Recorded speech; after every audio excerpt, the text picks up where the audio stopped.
Whether you're stepping into an exam hall, showing up for a job interview, starting a new chapter, or facing the consequences of months, maybe years of choices, some call it destiny. Others call it the will of the universe. But for the faithful, for the believers, we say this with humility and awe: God decides your fate. But before you hand it all over to fate, before you throw your hands up and say what will be, I want you to understand something vital. God may decide your fate, yes, but He watches what you do before He does. He observes the effort, the sweat, the moments of discipline, and the hours of self-belief. He sees how you prepare, because fate, while divine, does not ignore your actions, your sacrifice, your part of the covenant. Too many people sit idle, whispering prayers with empty hands, but prayer without effort is just wishful thinking. Hope without work is fantasy, and faith without motion is hollow. God is not looking for perfect people. He is looking for prepared people. People who say, I don't know what's coming on the 1st of June, but I know I will face it ready. People who train in silence and battle their doubts in the dark so they can walk into the light with purpose. People who understand that while God decides the outcome, He also honors the journey. And so I ask you today, what have you done with the days that led up to this one? Did you waste them waiting for motivation? Or did you move even when you didn't feel like it? Because discipline is not doing what you love, it's doing what you must. And greatness is never built on comfort. It's built on struggle, on setbacks, on sleepless nights and hard decisions.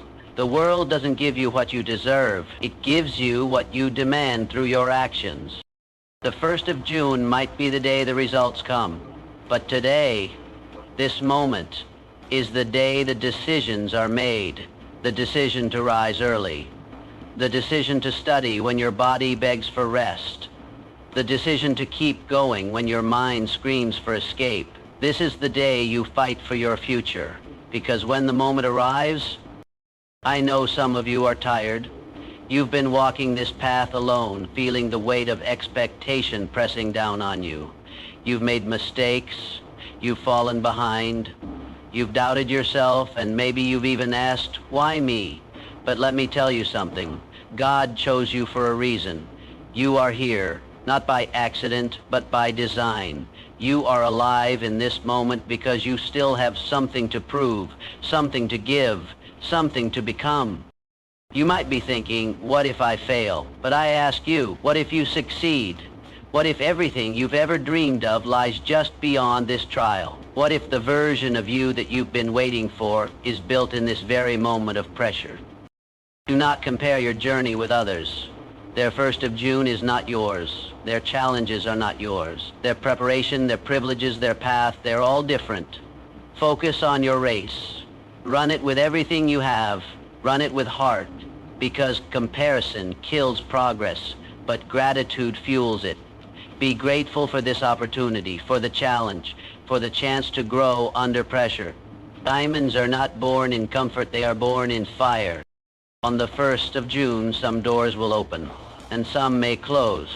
But remember this, closed doors are not the end, they are redirections, detours, not dead ends, because when God decides your fate, He doesn't just look at your wants. He looks at your needs. He sees the full picture, the storms you'll avoid, the lessons you must learn. Sometimes rejection is protection. Sometimes delay is preparation. We trust that what's meant for you will never pass you by, but only if you're ready to receive it. Preparation is not just about knowledge or skill. It's about mindset. You need to believe in the value of your effort, even when results are uncertain. You need to protect your thoughts, your habits, your environment. Feed your mind with focus. Surround yourself with energy that uplifts you. Speak words of faith over your life. Say, I am ready, I am worthy, I am equipped, because the words you speak become the reality you live. This journey is not only about the outcome, it's about who you become along the way. The version of you who walks into the 1st of June is not the same as the one who started this path. You've grown, you've stretched, you've learned resilience. That is worth more than any number or title. The outcome may be in God's hands, but the character you build, character is what fuels your bounce back. your next move, your ultimate rise. You don't need to know everything. You don't need to have all the answers. You just need to keep showing up every day, especially on the hard days, because consistency is louder than talent, effort is louder than excuses, and faith, real faith, is louder than fear. There will be whispers that say you're not enough, voices that remind you of your failures. But remember, God did not bring you this far to leave you. He is the author of your story, and He writes with love, with grace, and with purpose. And when you surrender the outcome but own the effort, you step into your true power.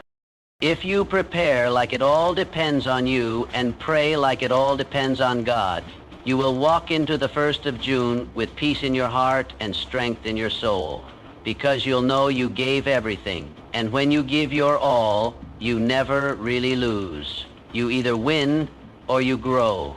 You either arrive or you evolve. So today, stand tall. Don't wait for the moment to arrive. Build yourself for it. Train your mind to focus. Train your body to endure. Train your spirit to believe.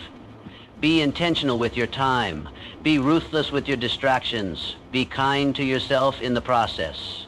You are preparing not just for an exam, a challenge, or a single day. You are preparing for the life you want to live, the legacy you want to leave, the version of yourself that you were born to become.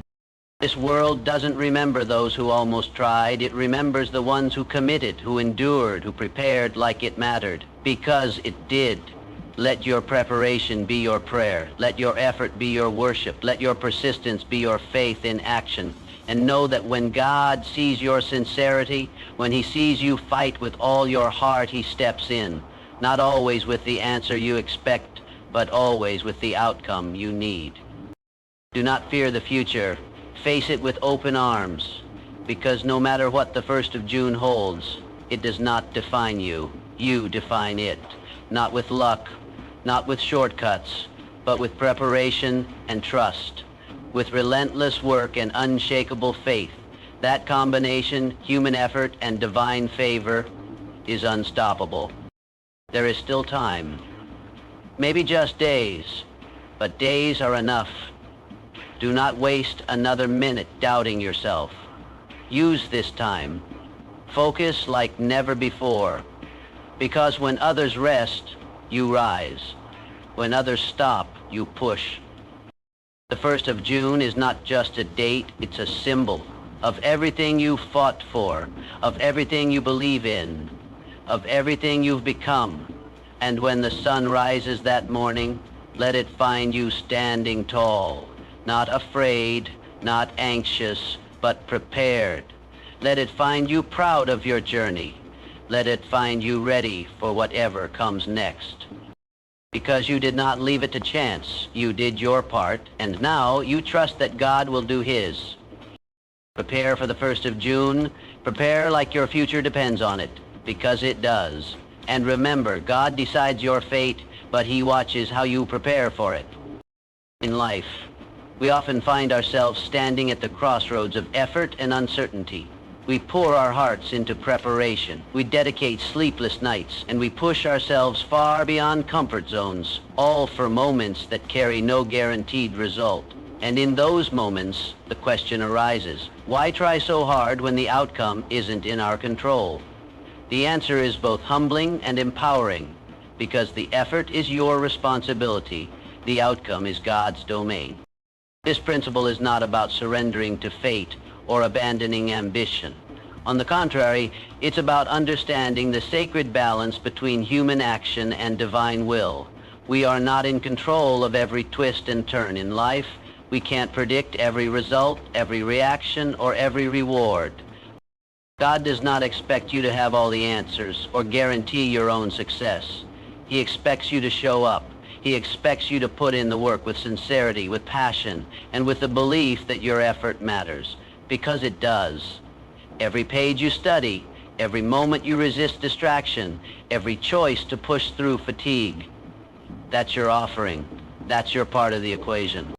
There's a beautiful humility in knowing that no matter how hard we try, we are not the masters of every outcome, but there is also a powerful freedom in it.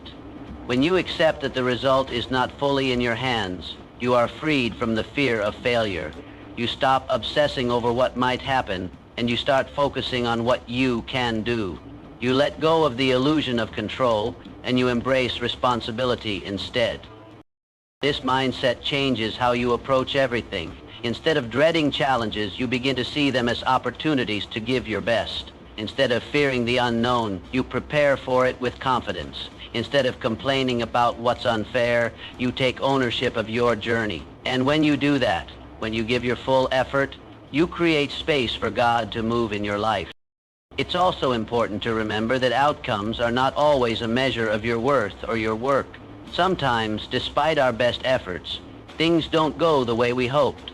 But even then, your effort was not wasted, because effort builds character. It teaches discipline, resilience, humility, and perseverance. It refines you, and often the lessons learned in preparation are more valuable than the outcome itself.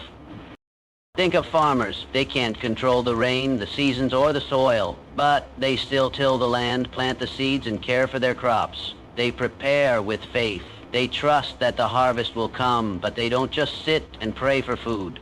They work for it. And that's exactly how life works. You prepare the soil of your future with your daily actions. You plant seeds with your hard work, and then you leave the harvest to God. This is not a passive approach to life.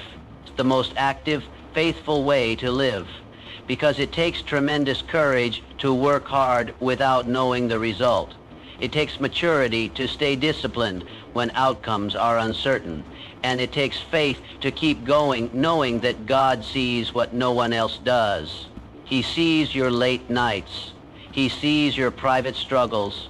He sees your sacrifices. And when the time is right, he rewards accordingly, not always in the way you imagined, but always in the way that's best for you. So don't let fear of the result hold you back. Give your all. Prepare like everything depends on you, and trust like everything depends on God. Because when you do your part with full heart and effort, you can stand before any outcome with peace. The effort is yours to give. The outcome is his to decide. In a world where we often seek instant solutions and fast fixes, it's easy to forget that the true essence of prayer is not just about asking or hoping. It's about preparing. Preparation is the true prayer, because it is through the act of preparing that we express our faith in what's to come. Prayer is not limited to words spoken in silence or rituals performed in solitude. It is found in every deliberate, purposeful action we take toward what we believe is possible. When we prepare, we are essentially putting our trust in the divine plan, demonstrating our belief that the universe, or God, is guiding us towards something greater. Many people view prayer as an exchange, a request for help, a plea for mercy, or a cry for guidance. While these are all valid forms of prayer, they represent only a small part of what true prayer can be. It's the belief that God will do his part, but we have to do ours. Think of prayer as a seed you plant in the soil of your effort. You can pray for the harvest all you want, but if you don't tend to the land, if you don't put in the work, time, and energy to cultivate it, then that prayer will go unanswered. Prayer isn't magic. It's a partnership between you and the divine. You show up, and then you make space for God to work.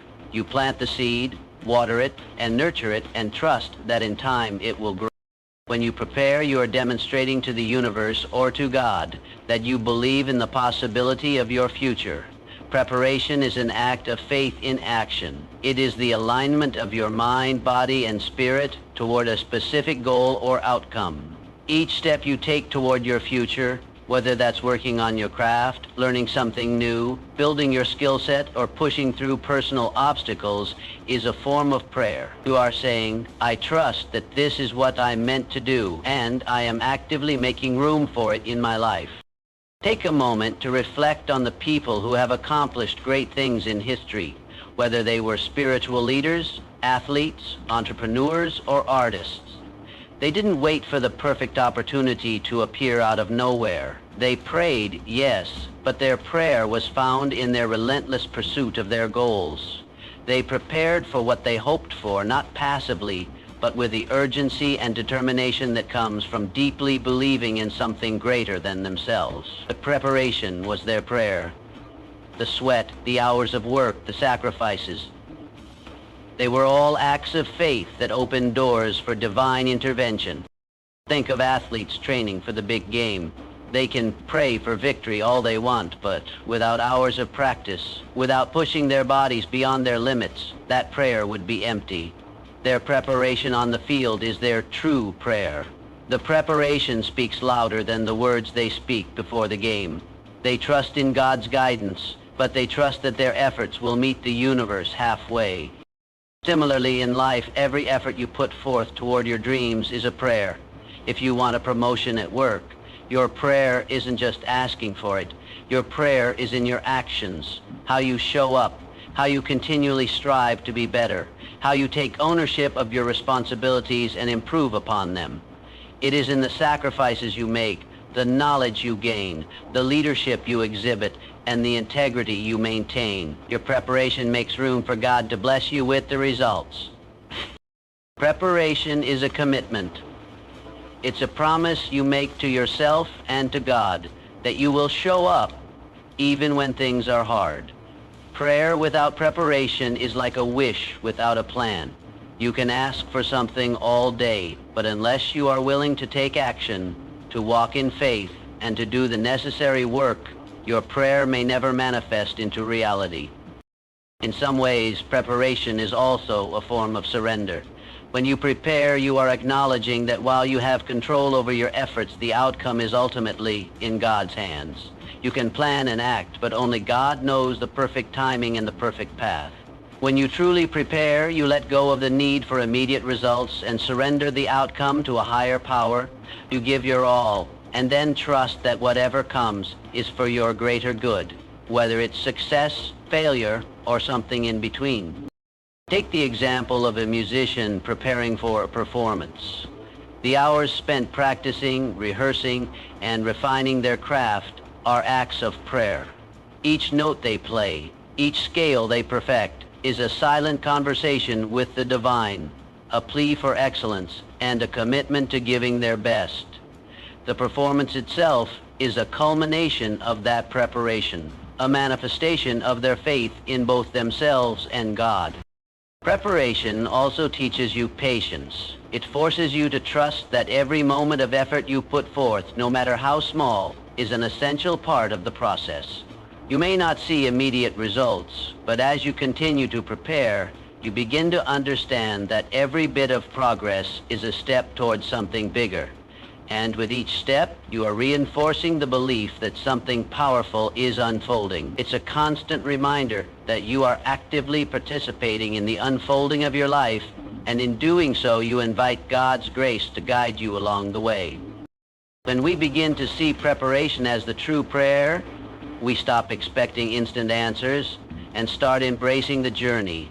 Every day is an opportunity to pray through our actions. Every moment spent working toward a goal is a declaration of faith. We are saying, so let us shift our understanding of prayer. Let us no longer see it as something passive, something reserved for quiet moments of asking. Let us see prayer as an active, dynamic force that propels us forward into our futures. When you prepare, you are actively aligning yourself with the divine. You are doing your part, and in return, God meets you halfway, guiding you, refining you, and blessing you with the outcome. In every action, every step toward your dreams, you are praying, and in that prayer, you make space for the divine to work. Remember, preparation is the true prayer, for it is the act of preparing that shows your faith, your trust, and your willingness to meet the universe halfway. Fear is a deeply human experience. It rises in our chest before we take a risk. It whispers doubts in our minds when the stakes are high, and it often paralyzes us when we face the unknown. Whether you're standing before a crowd, sitting for an exam, preparing for a life-changing moment, or stepping into a new chapter of life, Fear is natural. It's not a sign of weakness, but a sign that what you're about to do actually matters. It means you're standing at the edge of growth, of transformation, of something meaningful. But here's the truth that separates those who succeed. Courage does not mean the absence of fear. It never has. Courage means moving forward, even while fear clings to your shoulders. It's waking up despite the anxiety and still showing up. It's speaking up despite your voice shaking. It's taking that leap while your heart pounds in your chest. Fear might be automatic, but courage is intentional. It's a decision you make, sometimes moment by moment. Everyone feels fear. The student who fears failure. The athlete afraid of letting the team down. The entrepreneur scared of losing it all. The performer worried about judgment. The difference is that some people allow fear to make their decisions, while others acknowledge its presence and act anyway. That's what makes courage so powerful. It is not the absence of fear, but the triumph over it. Fear wants to keep you safe, but not strong. It wants to protect you, but not promote you. It urges you to stay in your comfort zone, to avoid risk, to play small. But greatness doesn't live in the comfort zone. Growth never happens without discomfort. If you want something you've never had, you have to be willing to do something you've never done. And that starts with choosing courage. Choosing courage means accepting that you may fail, but refusing to let that stop you. It means understanding that you might be judged, misunderstood, or even rejected, but doing it anyway because your dream. Some of the most courageous people in history weren't fearless. They were scared, but they believed in something greater than their fear. Martin Luther King Jr. knew the risks he was taking. Malala Yousafzai had every reason to hide. Nelson Mandela, imprisoned for years, still chose peace. What set them apart wasn't the absence of fear, it was their refusal to let fear dictate their destiny. They acted not because they felt brave, but because they knew what was at stake if they didn't. In your life, fear will knock on your door again and again. Before a big decision, before a new opportunity, before every turning point, and every time you will have a choice.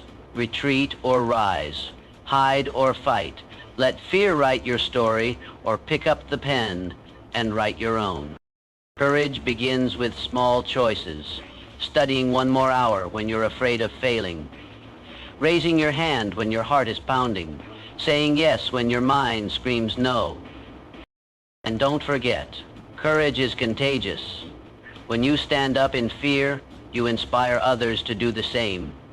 Your bravery can spark bravery in someone else. One courageous act can set off a chain reaction that impacts more people than you'll ever know. So the next time fear shows up, and it will, don't wait for it to disappear. Look it in the eye and say, I see you, I feel you, but I'm moving forward anyway. That's courage, that's power, that's the moment your life changes. Because fear is natural, but courage, every single time, is your choice. In a world where everyone's life is on display, where achievements, milestones, and even personal struggles are posted, liked, and shared, it's easy to feel like you're falling behind. You see someone your age landing their dream job, someone younger launching a successful business, someone you went to school with settling down, traveling the world, or living what looks like a perfect life. In those moments, doubt creeps in.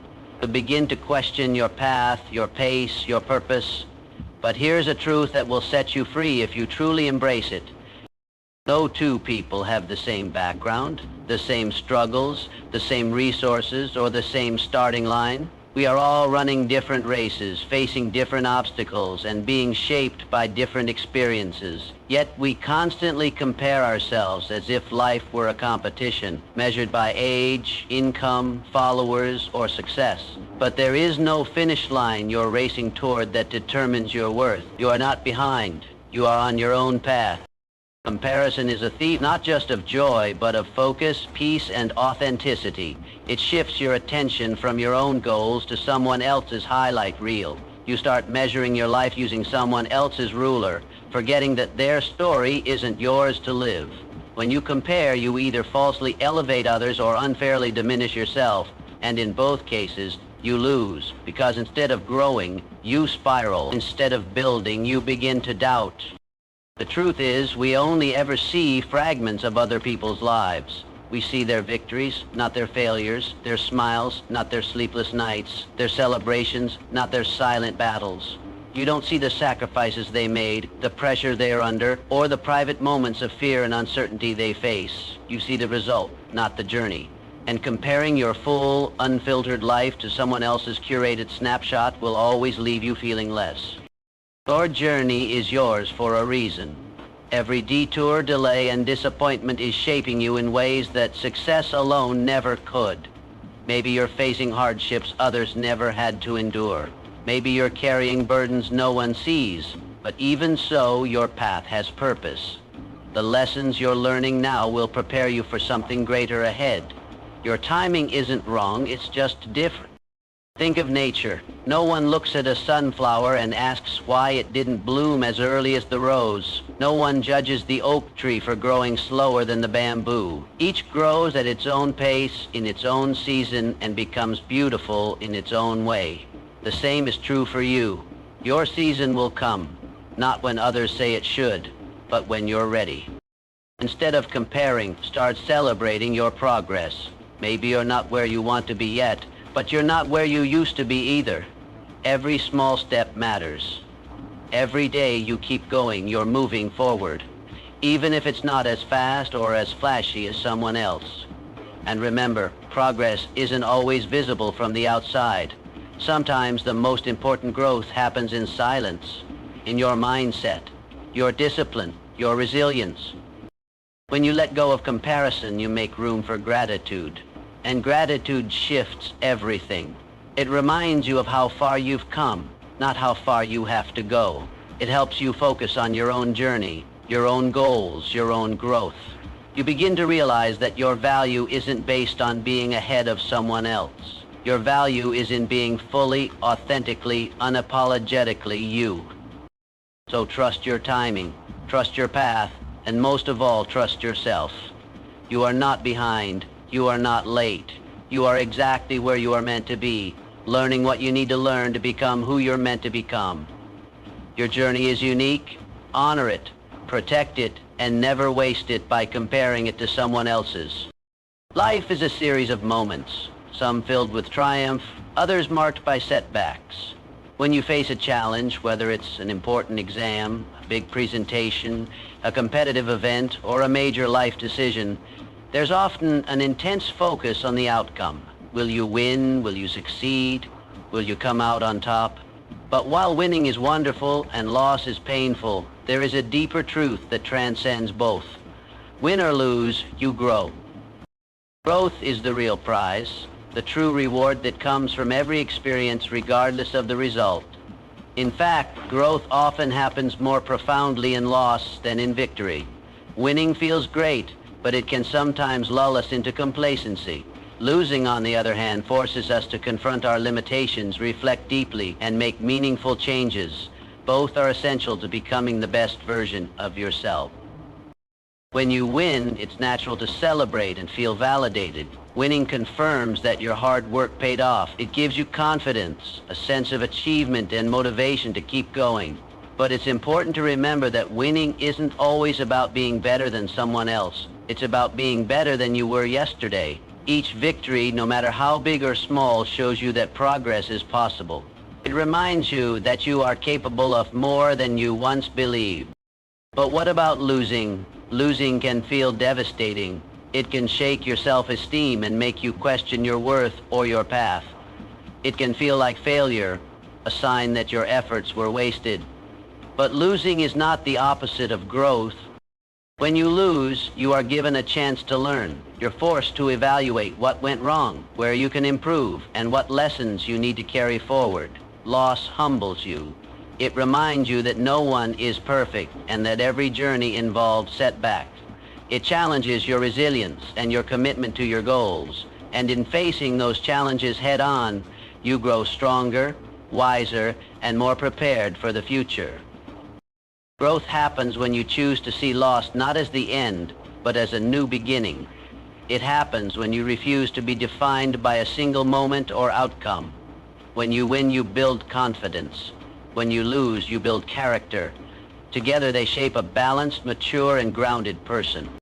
Think about some of the greatest achievers in history. Athletes, inventors, artists, leaders. None reached the pinnacle of success without experiencing loss. Michael Jordan, considered one of the greatest basketball players of all time, was famously cut from his high school team. Oprah Winfrey faced many rejections early in her career. J.K. Rowling was turned down by numerous publishers before Harry Potter became a worldwide phenomenon. What sets them apart is not that they never lost, but that they grew through every setback, and they never stopped. This growth mindset is what allows you to move forward regardless of the result on June 1st or any other defining moment in your life. It's the understanding that every experience, win or lose, is shaping you into someone better equipped to handle the future. It's about valuing the journey over the destination. When you embrace the idea that win or lose, you grow, fear of failure loses its power. You become less afraid of making mistakes or falling short. Instead, you start to see challenges as opportunities to learn and evolve. You begin to focus less on proving yourself to others and more on improving yourself for your own sake. This mindset also helps you celebrate others' success without envy, because you recognize that their wins don't diminish your own potential for growth. You understand that everyone's path is unique and everyone's growth timeline is different. Ultimately, the greatest victory you can achieve is becoming the best version of yourself, and that victory is found in the growth you experience through every trial, every test, every success, and every setback. Whether you win or lose on the surface, the deeper truth is that you are becoming stronger, wiser, and more resilient with every step. The skies don't part, the angels don't immediately sing, and the road ahead doesn't suddenly become smooth. In fact, more often than not, it feels like things are falling apart. You may find yourself in the middle of a storm, surrounded by uncertainty, pain, and confusion. But if there's one thing I've learned, it's that some of God's greatest miracles are born out of chaos. When you feel like you're at the end, God is often just getting started. There is a moment before the miracle, a stillness that tests your spirit. It's the space between prayer and provision, between asking and receiving, between seeking and finding. That space is where your faith is refined. That's where your trust in God is either broken or deepened. Many people want the miracle, but don't want to endure the waiting room of faith. They want to see the Red Sea part, but not walk toward it with Pharaoh's army at their back. They want to see Goliath fall, but not face him with only a sling and a stone. But make no mistake, every impossible thing God has ever done in someone's life began with a step of faith in the face of overwhelming odds. It is in those moments when you're out of options, when the doctors have no answers, when the job opportunities have all dried up, when the relationship seems too far gone, that God prepares to reveal himself. Not because he delights in your struggle, but because it is there in the valley of impossibility that you become fully aware of his strength. As long as we think we can fix it ourselves, we'll try. But God allows us to come to the end of ourselves so we can discover the beginning of his power. You might be thinking, why would God wait until the last minute? Why doesn't he step in sooner? And that's a fair question, but sometimes God doesn't remove the mountain because he wants you to see him move it. If he acted too soon, you might think it was luck. If he answered too quickly, you might not appreciate the lesson. But when God waits until the midnight hour, when you've cried every tear and prayed every prayer, you won't be able to give credit to anyone but him. You'll know it was God and only God who did what no one else could. The Bible is full of examples of God stepping in when things looked absolutely hopeless. Think of Abraham and Sarah. God promised them a child, but the years rolled by and nothing happened. They were old, well beyond childbearing years. From a human perspective, it was impossible. But God doesn't operate by human limitations. He waited until their bodies were too old, their patience stretched thin, and their hope almost gone, and then he fulfilled the promise. Why? Because God wanted it to be clear this was his doing. Then there's Joseph, betrayed by his brothers, sold into slavery, falsely accused, thrown into prison and forgotten. If anyone had reason to give up, it was Joseph. But God was doing something behind the scenes. The years of betrayal and hardship were preparing him to save a nation. When the time was right, when it looked the most impossible, God elevated Joseph to a position of influence and fulfilled the dreams Joseph had as a boy. Let me speak directly to you now. I don't know what you're facing. Maybe it's an addiction that won't break, a sickness that won't heal, a loved one who won't change, or a future that looks dark. You've tried everything you know how to do. You've read books, gone to therapy, fasted and prayed, asked others for advice, and still the breakthrough hasn't come. It feels like heaven is silent. But let me remind you, silence does not mean absence. Just because you can't see God moving doesn't mean he isn't. Think of a seed buried in the ground. It looks like nothing is happening, but under the surface, roots are forming, growth is beginning. The process is hidden, but it's happening. Likewise, God often does his best work in the dark. When no one is watching, when no one understands, that's when faith comes alive. Don't confuse the waiting with abandonment. God hasn't forgotten you. He hasn't changed his mind. The same God who split the sea, who made the sun stand still, who raised the dead and healed the sick is still at work today. And he's working on your behalf. You may not understand how or when, but if you hold on, you will see him do the impossible. Sometimes the impossibility is not around us, but inside us. It's the belief that we're too broken to be healed, too far gone to be redeemed, too weak to be used. But hear me, your brokenness is not a barrier to God. It's an invitation. God doesn't choose people because they have it all together. He chooses them because he can show his strength through their weakness. So if you feel unworthy, unqualified, or unable, congratulations, you're exactly the kind of person God loves to use. God often chooses the least likely people to do the most extraordinary things. Moses had a stutter, yet God used him to speak to Pharaoh. David was a shepherd boy, overlooked by his family, yet God made him a king. Esther was an orphan girl, but God used her to save a nation. Paul was a persecutor of Christians, but God turned him into one of the greatest apostles. Over and over, God takes what the world discards and turns it into something beautiful. Why does God work this way? Because when the impossible happens, no one can take the credit but him. And that's what it's all about, bringing glory to God. Your miracle isn't just for you, it's for the people watching your life, for the ones who doubt, for the skeptics, the family members, the co-workers, the friends who wonder if God is real. When he does the impossible in your life, it becomes a testimony that points others to him. Maybe you're wondering, what if I don't have enough faith? The good news is you don't need perfect faith. You just need faith the size of a mustard seed. That's it. God can work with that. You don't have to feel strong all the time. You don't have to pretend you're not scared.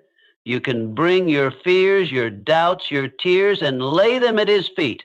God is not intimidated by your questions. He's not disappointed by your struggles. He meets you right where you are. Sometimes, before the impossible comes, God will ask you to act in faith. He may ask you to step out even when you're afraid, to forgive someone who hurt you, to give when you feel like you don't have enough, to apply for that job even after being rejected, to pray again even when the last prayer seemed unanswered. Faith is not the absence of fear, it's choosing to trust God in spite of fear. Every step of obedience prepares the way for the impossible. And when it finally happens, when God does what no one thought he could, don't forget to give him the glory. Testify, tell your story, share the goodness of God with everyone who will listen, because someone else is where you were. Someone else is praying the prayer you once prayed. Your breakthrough could be the encouragement that keeps them going. I want to encourage you today. Don't stop believing. Don't stop praying. Don't stop hoping. God sees you. He hears you. He is not finished with your story. He's still the God of miracles, still the God of the impossible, still the God who makes a way when there is no way. Whatever your Red Sea is, God can part it. Whatever your Goliath is, God can defeat it. Whatever your wall is, God can bring it down. Whatever your tomb looks like, God can roll the stone away. You are not forgotten. You are not abandoned. You are not overlooked. The God of the impossible is on your side, and he is working all things together for your good, even now. Hold on to your faith. Stand firm in your hope. Keep your eyes on Jesus, because just when it looks like nothing is happening, God is setting the stage. And when he moves, when he speaks, when he acts, it will be so unmistakably him that everyone will know this was the hand of God. This was a miracle. This was the impossible made possible. Your time is coming. Your breakthrough is closer than you think. And when it happens, you will look back and say, only God could have done this. So lift your head, strengthen your heart, stir up your faith, because when God is about to do the impossible in your life, it's not the end. It's the beginning of something greater than you could have ever imagined. There is a sacred place where many of us find God most powerfully, not on the mountaintop, not in the moments of success or clarity, but in the valley, when we've reached the end of ourselves. It's in that place of exhaustion, surrender, and even desperation that God often chooses to move. And though it may not feel holy at the time, it is there that miracles are born. When we say we've reached the end of ourselves, we're talking about those moments when we can no longer pretend we have it all together. The facade drops. Our own plans have failed. Our strength has run dry.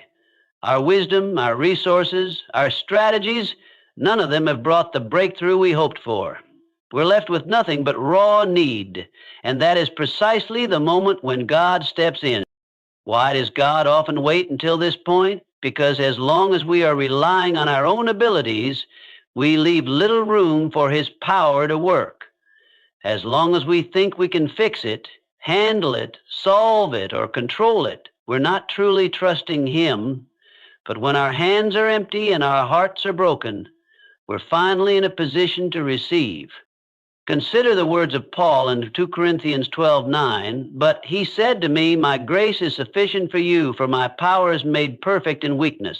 Paul had begged God to take away his thorn in the flesh, and yet God didn't. Instead, God revealed a deeper truth, that divine strength shows up most clearly when human strength fails. Paul came to a radical conclusion. Therefore, I will boast all the more gladly about my weaknesses, so that Christ's power may rest on me. There's a profound beauty in coming to the end of ourselves, because it is only then that we truly see who God is. When we are forced to let go, we discover he was holding us all along. When we fall, we realize he's the one who lifts. When we can't walk another step, he carries us. The end of ourselves is not the end of hope. It's often the beginning of transformation. Look at some of the greatest figures in Scripture. Moses came to the end of himself in the desert before he encountered the burning bush. Elijah, after calling down fire from heaven, found himself broken and weary under a broom tree before God gently restored him. Jonah reached the end of himself in the belly of a fish, crying out to God in desperation. And of course, Jesus, in the Garden of Gethsemane, surrendered completely to the Father's will when faced with the cross. These moments of emptiness and surrender are not signs of failure, they are invitations. Invitations to stop striving and start trusting. Invitations to exchange our strength for God's. Invitations to let go of control and receive grace. It's in these moments that faith is purified, not because everything around us changes, but because we realize God is enough. So if you feel like you come to the end of yourself, don't be afraid. You're in good company. You are standing on holy ground. This is often where God begins to move the most dramatically. This is where your story can turn around. This is where the impossible becomes possible, not because of who you are, but because of who He is. When you come to the end of yourself, you haven't reached the end. You've simply arrived at the beginning of something greater. And in that place, God will show Himself faithful, powerful, and deeply personal. Trust Him there. There's a powerful truth that echoes throughout Scripture and resonates in the lives of countless believers. Faith unlocks the realm of the impossible. It's not talent, intelligence, connections, or money that moves the heart of God. It's faith, the kind of faith that looks beyond what is visible, the kind of faith that believes when there's no evidence to support it, the kind of faith that dares to hope in the face of impossibility. Jesus Himself said in Matthew 17:20, "Truly I tell you, if you have faith as small as a mustard seed, you can say to this mountain, 'Move from here to there,' and it will move. Nothing will be impossible for you." That is not a poetic exaggeration. That is a declaration of what faith can do when it is placed in the right person, God. Faith is the currency of heaven. It is the means by which we access God's promises and walk in His power. Without faith, Scripture tells us, it is impossible to please God. Hebrews 11:6. Faith is not just believing that God exists. It's believing that He is who He says He is and that He will do what He says He'll do, even when every earthly sign says otherwise. The Bible is filled with stories of ordinary people who witnessed the impossible because they dared to believe. Think of the woman with the issue of blood. She had been suffering for 12 long years. She had tried every doctor, spent all she had, and only grew worse. But one day she said to herself, "If I just touch the hem of His garment, I will be healed." That was faith speaking. And when she reached out in faith, Jesus turned and said, "Your faith has made you well." Not her background, not her reputation, not her qualifications, her faith. Faith doesn't mean you'll always understand. Faith doesn't mean it will be easy. Faith means you trust God even when the outcome isn't clear. Faith is Abraham leaving his homeland without knowing where he was going. Faith is Peter stepping out of the boat while the storm is still raging. Faith is the friends of the paralyzed man digging through a roof just to get him to Jesus. Every one of those stories required action because faith isn't passive, it's active. It believes and then it moves. What makes faith so powerful is that it shifts the focus away from your limitations and places it entirely on God's ability. That's why Jesus said, "With man, this is impossible, but with God, all things are possible." Matthew 19:26. The situation might be beyond your power, but it's never beyond His. Faith is the bridge between what is and what could be. It's the key that opens doors no one else can open. But let's be honest, faith doesn't always feel strong. Sometimes it's shaky. Sometimes it's accompanied by fear, tears, and questions, and that's okay. God is not looking for perfect faith. He's looking for sincere faith. Even when the man in Mark 9 brought his son to Jesus and said, "I believe, help my unbelief, Jesus," Jesus responded with compassion and power. Why? Because even a flicker of faith, when placed in a great God, can light up the darkness. If you're facing an impossible situation today, don't focus on the size of your problem. Focus on the size of your God. Choose faith, even if it's small. Speak faith, even if your voice shakes. Step in faith, even if your legs tremble, because faith, no matter how fragile, unlocks the realm where miracles happen. God honors faith and He responds to it. When you believe, you position yourself to see the impossible become possible. One of the hardest truths to accept in our walk with God is this: His timing is not our timing. We live in a world of immediacy, instant answers, instant access, instant gratification. But God operates on an eternal timeline, one not driven by our clocks, calendars, or urgent desires. And while His timing is always perfect, it rarely aligns with our own. We pray and we want the answer now. We wait and we want to know why it's taking so long. We make plans and expect God to fit into them. But more often than not, God leads us through seasons of waiting, delay, and silence, not because He has forgotten us, but because He is preparing something deeper than we can see. Isaiah 55:8-9 reminds us, "For my thoughts are not your thoughts, neither are your ways my ways, declares the Lord. As the heavens are higher than the earth, so are my ways higher than your ways, and my thoughts than your thoughts." God sees the full picture. He knows every detail, every outcome, every heart involved, every future moment we cannot yet imagine. His timing isn't about keeping us in suspense. It's about aligning everything perfectly according to His purpose. Think of Abraham and Sarah. God promised them a child, but the fulfillment didn't come for 25 years. Imagine waiting that long for a promise to come true. Imagine all the doubts, questions, and emotional turmoil they faced. Yet, when Isaac was finally born, it was at the exact time God had appointed. Not early, not late, right on time. Their waiting wasn't wasted. It built their faith, shaped their character, and ensured that all the glory went to God. Or look at Joseph. Given dreams of leadership and greatness as a teenager, he spent over a decade in slavery and prison before those dreams came true. To any outsider, it would have seemed like God had abandoned him. But the delays in Joseph's life were divine appointments. God was shaping him in the prison so he could carry the responsibility of the palace. When the moment of promotion came, it was swift and undeniable because it was God's time. The same pattern is seen in the life of Jesus.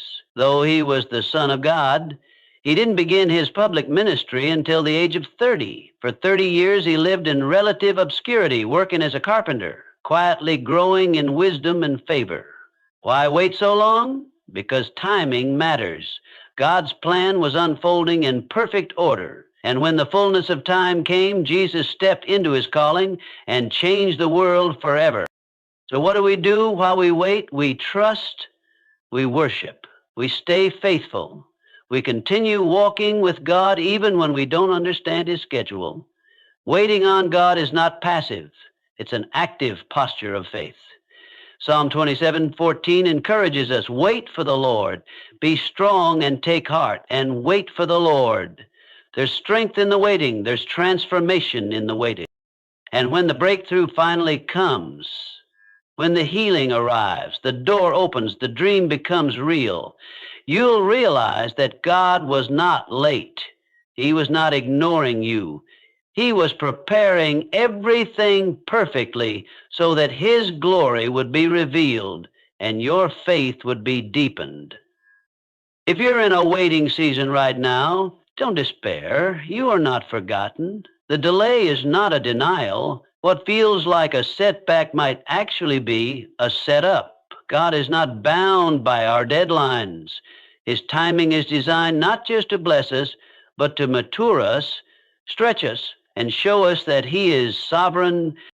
Remember, God is never in a hurry, but He is always on time. And when His time comes, nothing and no one can stop what He has planned for you. When we talk about experiencing the impossible, it's easy to focus on the moment of breakthrough, the instant when everything changes, the miracle happens, or the prayer is answered. But what often gets overlooked is the path that leads to that moment. One of the most vital truths is that obedience often precedes breakthrough. God's power flows through our willing hearts, our faithful steps, and our submission to His will. Obedience is the act of aligning our actions with God's commands and guidance, even when we don't fully understand the why or the how. It's a demonstration of faith in motion. It shows God that we trust Him enough to do what He asks, regardless of the cost or discomfort. Throughout Scripture, we see a pattern. God calls His people to obedience, and as they obey, He opens the door to the impossible. Consider the story of Noah. God gave him a command that must have seemed bizarre. Build an enormous ark in the middle of dry land when there was no sign of rain. But Noah obeyed. His obedience wasn't just about building a boat, it was an act of faith. And because he obeyed, God saved him and his family from the flood. The breakthrough, the rescue from destruction, came only after Noah's faithful response. Similarly, Abraham's journey to becoming the father of many nations was marked by obedience. When God asked him to leave his homeland, his family, and everything familiar, Abraham didn't hesitate. He stepped out into the unknown. That act of obedience opened the door for God to fulfill his promises, even when the fulfillment seemed impossible. Obedience often requires sacrifice. It might mean letting go of control, saying no to old habits, forgiving someone who hurt us deeply, or trusting God when the path looks unclear. But it's in those moments that God's power begins to work on our behalf. James 2:17 reminds us, faith by itself, if it is not accompanied by action, is dead. In other words, faith becomes alive and active through obedience. Sometimes God's instructions don't make sense at first. They may contradict our instincts or understanding of the situation. But obedience is not based on what we see, it's based on trust in the character of God. When you obey God's word, you align yourself with his will, and that alignment positions you for the impossible. The story of Peter walking on water is a vivid example. When Jesus called Peter out of the boat, Peter had to obey by stepping onto the water. His faith and obedience enabled him to do the impossible, walk on water. But the moment he doubted and disobeyed by looking away, he began to sink. Obedience kept him afloat. Doubt pulled him under. In your life, you may be waiting for a breakthrough, whether it's healing, provision, restoration, or deliverance. Ask yourself, is there an area where God is calling you to obey? Maybe it's a difficult decision, a change in attitude, or a bold step of faith. Obedience is often the key that unlocks the door to the next season. Remember, obedience doesn't guarantee that everything will immediately go your way. Sometimes obedience means waiting longer or facing challenges, but it guarantees that you are in God's will. And when breakthrough comes, it will come on the foundation of your faithful obedience. So don't resist what God is asking you to do. Don't delay in responding to his voice. Your obedience today may be the catalyst for the impossible tomorrow. As you obey, God will move in ways you never imagined, showing you that his power is made perfect when you say yes. One of the most profound reasons God allows impossible situations in our lives is because he wants to reveal his glory. When something truly impossible happens, when human effort and natural circumstances fail, and God steps in with his supernatural power, it becomes unmistakably clear who the source of the miracle is. God uses the impossible not just to bless us, but to show the world his greatness, his power, and his faithfulness. The Bible is full of stories where the impossible was the stage for God's glory. Take the story of the parting of the Red Sea. The Israelites were trapped between the sea and the Egyptian army. There was no natural way out, no escape plan. It was impossible. But God parted the waters, and the people walked through on dry land. This was not only a rescue mission, but a powerful revelation of God's glory before Pharaoh and the nations. God's glory is revealed when he does what no one else can do. When he heals the incurable, restores the broken, provides in the impossible moment, or raises the dead, his name is lifted high. These moments become living testimonies, living sermons to the power of God. They inspire awe, faith, and praise in the hearts of those who witness or hear about them. Sometimes we face impossible situations that feel like they are meant to teach us something deeply personal about God's nature. They invite us to see beyond the limitations of our circumstances and look to the one who holds all things together. When we surrender and watch God work, we glimpse his glory in a way that transforms our faith forever. The story of Lazarus is a perfect example. Lazarus had been dead for 4 days. His sisters were grieving, and even Jesus' disciples were doubtful. To everyone's eyes, it was impossible for Lazarus to live again. Yet Jesus called him out of the tomb, commanding Lazarus, "Come forth." At that moment, the impossible became possible, and the glory of God was revealed to all who witnessed it. God's glory is not just about dramatic miracles. It's about the quiet, consistent faithfulness he shows when he works behind the scenes. Sometimes the impossible is God's way of saying, "Look closely, my power is here." It's a divine spotlight on his sovereignty and love. When our weakness is evident, God's strength shines brighter. When you face impossible situations, remember that God has a purpose in it beyond what you see. He is setting the stage for his glory to be revealed through your life. Your breakthrough is not just for you. It's a testimony to others that God is real and he is powerful. This means that even in your waiting, even in your pain, God is working behind the scenes. He is orchestrating a divine display of his glory that will bring hope to many. Your impossible situation is not the end of the story. It's the canvas on which God will paint a masterpiece of redemption and power. So when you feel overwhelmed by the impossible, lift your eyes and remember God specializes in the impossible. He is waiting for the right moment to move and reveal his glory through you. Trust that the outcome will bring honor to his name and encourage many to believe. Every breakthrough, every miracle, every moment when the impossible becomes possible is not only a victory for you, it's a powerful testimony that can inspire countless others. God doesn't just do the impossible to help you alone. He does it to create a story of hope, encouragement, and faith that others can hold on to when they face their own impossible situation. Your story matters. It matters because it carries a message that no textbook, sermon, or motivational speech can fully capture. The real-life experience of someone who faced challenges, fought through doubts, and came out on the other side victorious by God's grace. When you share your journey, you give others permission to believe that they too can overcome, that God is faithful, and that the impossible can become possible. Think about the stories in the Bible. After God parted the Red Sea, the Israelites didn't just go quietly on their way. They sang, celebrated, and told the story of what God had done. Their testimony became a source of faith and hope for generations to come. After Jesus raised Lazarus from the dead, people talked about it for years, and it became a clear sign that God's power was unmatched.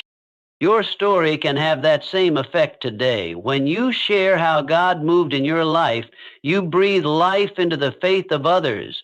You become a living example that God is not distant or disconnected from our struggles, but deeply involved and able to intervene. People often need to see proof that God's promises are real, and your testimony is that proof. Moreover, sharing your story builds community. It connects you with others who have faced similar battles or are currently in the middle of theirs. It creates a ripple effect of encouragement, where one person's breakthrough gives strength to many. You become part of a greater narrative, a story of redemption and hope that spans across cultures, generations, and circumstances. And it's important to remember that your story doesn't have to be perfect or dramatic to inspire. Even the small victories, the quiet moments of faithfulness, the daily acts of obedience, these can all speak volumes. God can use your honest struggles and authentic journey to show his grace and power. Sometimes the most inspiring stories are the ones where people admit their fears, their failures, and their ultimate trust in God. If you're hesitant to share your story because of fear, shame, or pride, know this: God can use even your imperfections for his glory. When you surrender your story to him, he can transform it into a beacon of hope. Your vulnerability can break down walls and open hearts. Your testimony can become the very thing that leads someone to faith or renews their hope. So, Embrace your story. Write it down. Speak it out. Share it boldly. Celebrate what God has done and is doing in your life. Remember that your breakthrough is not just for your benefit, but for the encouragement of many. You have a unique message that only you can deliver. In times when you feel overwhelmed by the impossible, remind yourself that God is preparing your story to inspire others. The trials you face, the mountains you climb, and the victories you experience are all part of a divine plan to touch lives beyond your own. Your story is a gift, a living testimony of God's power to turn impossibility into reality. Often, before God does the impossible, He calls us into a season of waiting, not as a punishment or a test to break us, but as a necessary time to build our faith and develop our character. Waiting cultivates patience, perseverance, and trust. It's in these quiet, sometimes uncomfortable moments that God prepares us to handle the blessings and responsibilities that come with the breakthrough. Waiting isn't wasted time. It's a divine classroom where our faith is refined like gold in the fire. Romans 5:3-4 says, "Not only so, but we also glory in our sufferings because we know that suffering produces perseverance, perseverance, character, and character, hope." Through waiting, God teaches us to depend on Him more deeply and equips us to walk confidently into the impossible He has planned for us. When you feel like the waiting is endless, remember that God is working behind the scenes. He is strengthening your spirit, shaping your heart, and preparing your life for what's ahead. Trust that the wait has purpose and that God's timing will bring forth a greater, richer breakthrough than you could imagine. As we draw to a close, I want to remind you of a timeless truth. God is never early, never late. He is always exactly on time. When it feels like everything is falling apart, when the impossible looms large and hope seems distant, know this: God is working even if you can't see it yet. The impossible is His playground. He moves mountains, parts seas, opens doors, and breathes life into situations where there was once only death. But He chooses to do it in His perfect way. Often when we have reached the end of ourselves, when our faith is tested, and when our obedience shines brightest, you are not alone in your struggles. Your waiting is not wasted. Your faith, your obedience, your willingness to trust God in the unknown, they are all paving the way for His miraculous intervention. The impossible is coming because God delights in showing up for His children, in revealing His glory through your life, and in inspiring others by your story. So stand firm. Keep your eyes fixed on Him. When doubt whispers, choose faith. When fear creeps in, choose courage. When you feel weak, remember God's strength is made perfect in your weakness. Your breakthrough is closer than you think. The moment when God does the impossible in your life is coming. And when it does, it will be a testament not only to His power, but to your faithfulness. Let your heart be encouraged today. Believe in the God of the impossible, because with Him nothing is out of reach. Trust His timing, obey His leading, and watch as He turns your impossible situation into a divine testimony.